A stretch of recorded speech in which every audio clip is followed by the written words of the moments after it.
We also have a few more instrument and existing flight hardware presentations. So mission relevant hardware. For tomorrow's breakout sessions, we actually haven't defined what those will be yet, so we'll probably do a poll during the day tomorrow in the IO tool to see what breakout sessions folks want based on some of what we discussed here and some of the topics we've had throughout the day.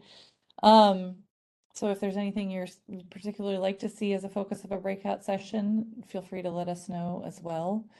And with that, I think we can call it.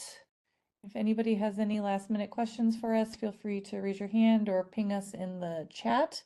And otherwise, thanks everyone for joining us today. Thanks to Daniel and Kayla for scribbling away all day, to Wesley for co-hosting, to Ricky for everything he does, making this work. And we'll see you all tomorrow. Yeah, thank you, everyone.